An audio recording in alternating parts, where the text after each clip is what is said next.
Ian McAvity's Deliberations on World Markets, which is a newsletter that is available, I think it's about once every 3 weeks, generally speaking, that covers pretty much everything you can think of. Technical analysis, a look at major world markets for stocks, bonds, currencies, precious metals, and so much more. And it is always a pleasure to welcome Ian McAvity. Hello, Ian. Good morning, Sinclair. Not quite back to the cave walls of France, but how have you been? Sometimes it feels like it. Yeah, I know what you mean. I'm going to go back just a short way, though, to the July 27th issue of Deliberations on World Markets. And on the front page there, you've got a chart comparing European banks with major U.S. banks. And the comparison is a little bit spooky. Tell us what you were seeing, and I'll just read one line from the front page there. The apparent complacency of the current stock market is scary when looking at the lousy charts of bank stocks in the U.S. and Europe. Too many accidents out there looking for a place to happen. Well, unfortunately, they have started to happen, and the focus right now is on the European banks, and it all centers around the obviously coming Greek default, except they're doing everything in their power to paper it over and pretend that it'll be a restructuring rather than a default.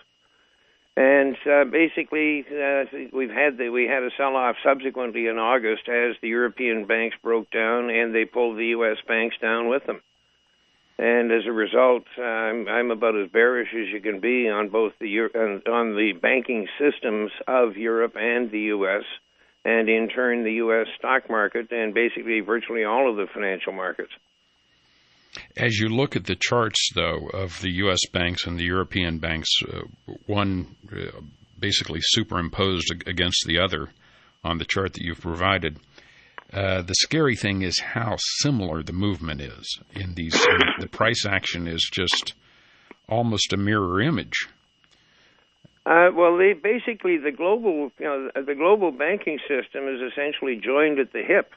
Going right back to the bailout of long-term capital in 1998, I started talking about the fact that it looked like Alan Greenspan had put the world onto an S&P 500 standard. And with the increasing popularity of the high-velocity computerized trading, you've got kids now that grew up playing Pac-Man now pushing buttons and throwing billions of dollars around at whatever red line happens to cross a green line on their computer screen. And the net result is that the markets are intertwined. And the one thing that unfolded over the course of the summer as we got sort of into the second round of Greek bailouts was the realization that U.S. money market funds had such massive exposure to European debt. And one of the problems that created the liquidity squeeze in Europe was a wholesale withdrawal of U.S. money market funds out of the European commercial paper and banking market. And it's sort of ironic that you've got that degree of linkage. Bernanke runs a zero interest rate policy here, so the U.S. money market funds ended up investing heavily in European banks, just as the European banks were sort of dancing off the edge of a cliff.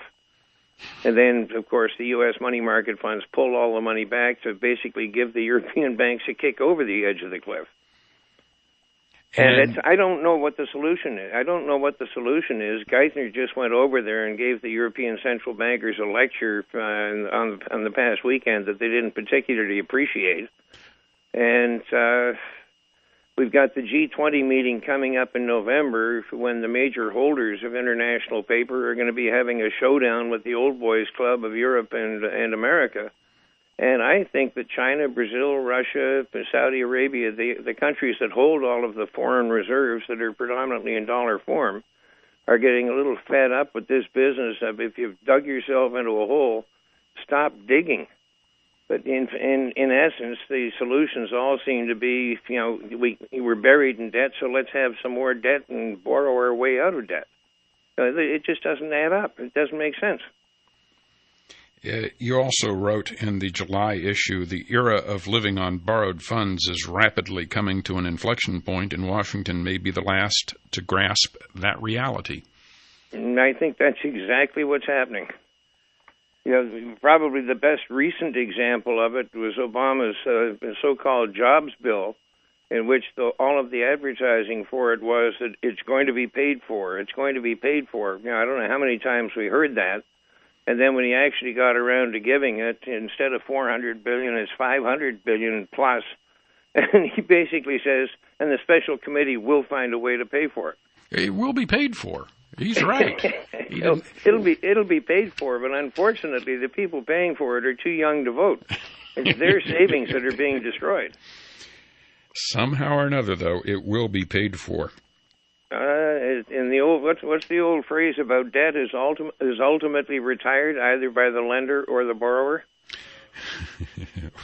or by the death of either. So we look at these European banks. Do you think that we're going to see, have you had a chance to break down some individual or country European banks? And is there, and I'm specifically thinking about the French banks right now, which were downgraded this past week.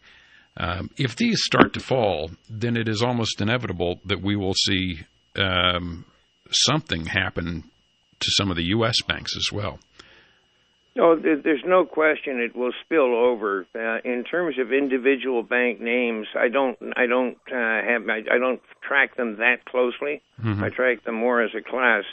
The past week, the focus has been clearly on a couple of the major French banks.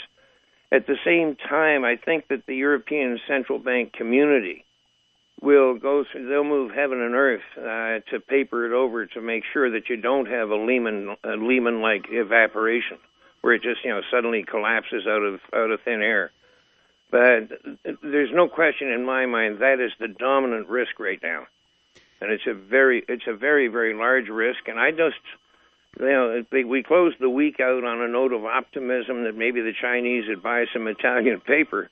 But basically, between now and November, I think the headlines are not going to be pretty. That there's going to be a lot of showdowns coming. There's going to be good news and then followed immediately by bad headlines. And to me, it's a period of extraordinary risk that matches the period that we had 3 years ago in the U.S. With the decline of the Bear Stearns hedge funds that led ultimately to the collapse of Lehman Brothers. 3 years ago this past week, it was the collapse of Lehman Brothers, the anniversary of that collapse.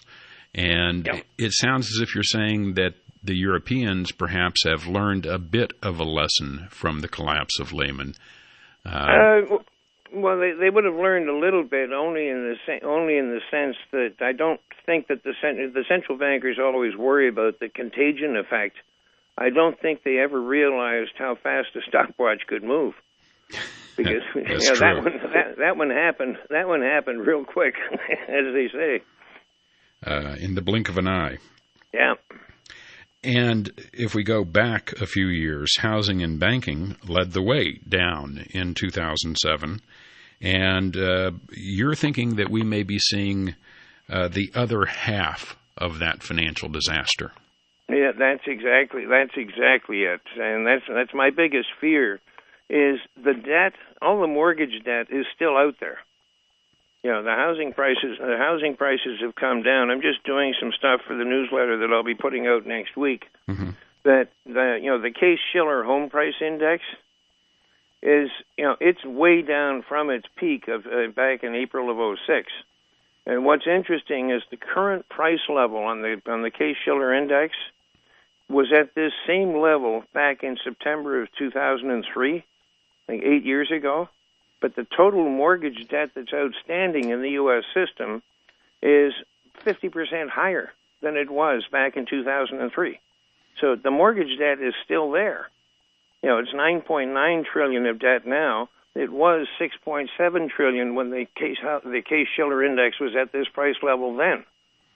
And because that mortgage debt is still there, buried in the system, we don't really know where it is, how much of it's been written off, or how much of it's been knocked out. But the debt is still there, and you're not going to have any kind of a serious housing recovery until that debt, essentially the debt-to-home price relationship is improved. And that's going to take years to get resolved.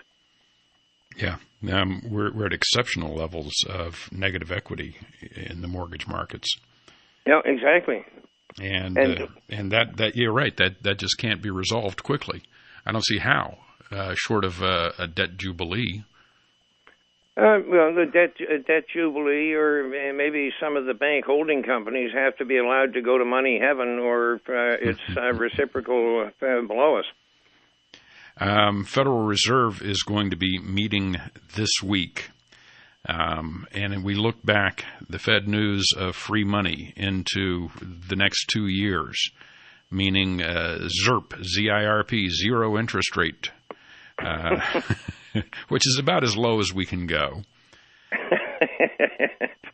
Well, the one thing that zero interest rates really confirm is that in that climate, paper of any kind is losing relative purchasing power. And that is the single strongest argument that there is for holding gold effectively as the only place to hide. Mm-hmm.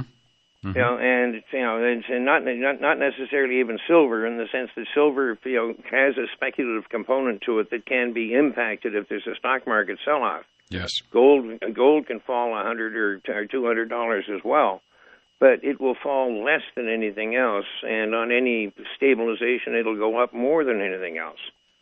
And we're into that kind of a period where I think this is the sort of period that you own gold to survive. And what scares me most is the number of people that are trying to suddenly become traders in gold. And it's almost a certainty that the people that are going to wisely think that they're wisely trading out to buy it back lower, I can almost guarantee that by the time they get to buy it back, it'll probably be $500 higher, because you know that they're going to be on the wrong side of the sentiment swings. As the Federal Reserve gets set to meet this coming week, we look back and we know that QE1, QE2 really did not impart anything very beneficial for most of the country. Sure, some Wall Street traders got lucky because, after all, they were throwing free money out of the helicopter over Wall Street. Mm-hmm. But for everybody else, it was not such a good deal. So QE3, we're going to see that? Well, I've heard, I think Mark Faber has talked about QE3 through QE15, because ultimately that's what they will try to do. The thing that worries me, I don't know that we're going to see anything formally identified as being a QE3. They're starting to try and manipulate the yield curve, which gets very technical in terms of bond market effects, and I'm not a real expert on that. Yeah, this is the Operation Twist that we've heard about. Yeah, exactly. And the thing that worries me more was Bernanke's indication that they changed this week's Fed meeting from 1 day to 2. Now, what that says is that they're coming up with some new rabbit that they plan to pull out of a hat. And I think that the general market skepticism about the Fed at this point is, I don't care what the rabbit is, but get ready for some rabbit stew. I just have no confidence at all. I don't think that they have. I don't think they have a real vision of what they're trying to do, other than react to the most recent fear.